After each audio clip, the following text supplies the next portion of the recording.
When we're tasting and evaluating a whiskey, we often intentionally blind ourselves to its brand identity and packaging so that we won't be biased by these supposedly superficial and possibly even irrelevant parts of the product. But don't these things play at least some role in whiskey appreciation? Branding may not be the most important thing, but it does matter. Picture this. You're invited over to a friend's house for dinner and drinks. He asks you if you'd like a glass of bourbon, and of course you say yes.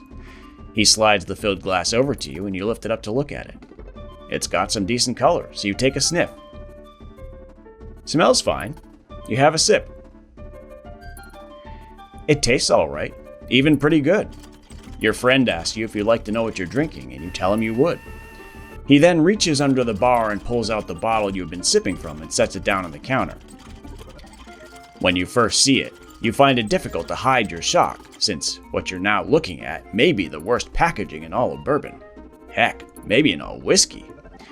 The bottle shape is weirdly asymmetrical and looks kinda like the dumpy physique of an obese 50-year-old man.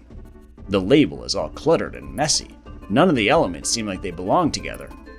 And it looks like they're using both Papyrus and Comic Sans typefaces?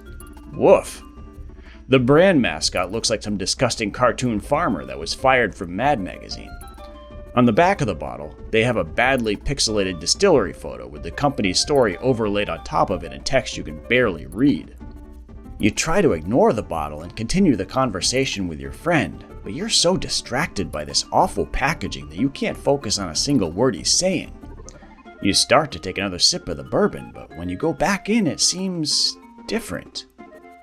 Now that you've been subjected to this eyesore, you can't experience it in the same way. Before, you were smelling caramel, vanilla, baking spices, and cherry. But that's all gone now.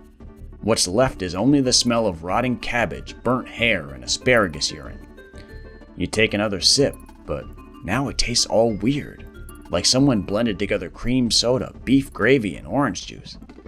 And are there chunks of things floating in it now? Has your whiskey experience really become this bad just because you saw the packaging? Yes, it did. You don't want to insult your friend, but you can't be in the same room with this bottle anymore. You apologize profusely and inform him that you have to leave right away. Puzzled, he asks you why, but you're already halfway out the door and you don't pause to give him an answer. You leave without even having dinner. It's a shame to have the experience of what could have been a perfectly good bourbon completely ruined by bad packaging. But on the flip side, can your bourbon experience also be enhanced by good packaging?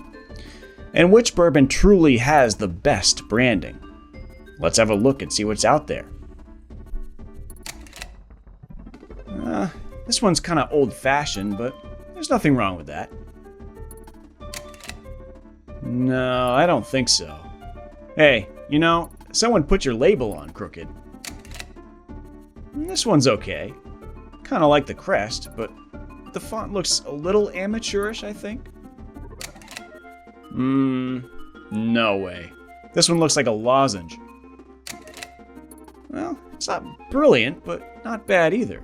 It's kind of classy. Pfft, give me a break. Are we still in high school? This one's getting better. This label looks like they glued a ransom note to the outside of the bottle or something. What is that, a horse on top of a golf ball? Wait, is that bottle wearing a belt? What the f***? This one's not bad. It's fine. Nothing wrong here. So, obviously there are a lot of okay-looking bottles, but not many of them are truly exceptional. To me, there's really just one bourbon that, when you see it, it gives you that weak-in-the-knees, fall-in-love kind of feeling. But before we reveal which one that is, we should taste it so we can experience what the whiskey is like before seeing the packaging. Not a lot happening on the nose, but what's here I like. A lot of vanilla with a little caramel, cherry, and corn syrup. I'm not finding a lot of baking spices, though. It's a little bit creamy. Not a ton of different notes, but the ones that are there are good. A lot of vanilla cream with some cherry and a hint of bitterness. So this is pretty good. I'm not necessarily blown away by it, but I am enjoying it. Okay, let's reveal what we're actually drinking. Ooh, baby. Yeah, take it off. To me, this is the best looking bottle in bourbon. It has the perfect balance of elements and just the right amount of complexity. When you look at it, you just want to feel the subtle texture of the paper label and trace your fingers along its scalloped edge. It's got the perfect typeface with just a hint of grunge. The wax trails seductively down the neck of the bottle. The vibrancy of the red is the perfect balance for the gentle softness of the cream-colored label against the amber-colored liquid within. The label's classy and uncluttered. For those of you who don't know, this bottle is famously the creation of Margie Samuels. Her husband, Bill Samuels, was the bourbon maker, and she had the creative inspiration for the bottle design, which I would consider pretty brilliant. This is definitely one of the most classic bottle designs out there, and not just among bourbons. It's one of those bottles that it just feels good to hold and look at. It's kind of a work of art on its own. But does good bottle design really affect the experience of the whiskey inside? Let's find out. Well, it was pretty good before, but I can tell things have changed. It's like the nose was overcast and now the clouds have parted and the sunlight is streaming through. Everything's enhanced.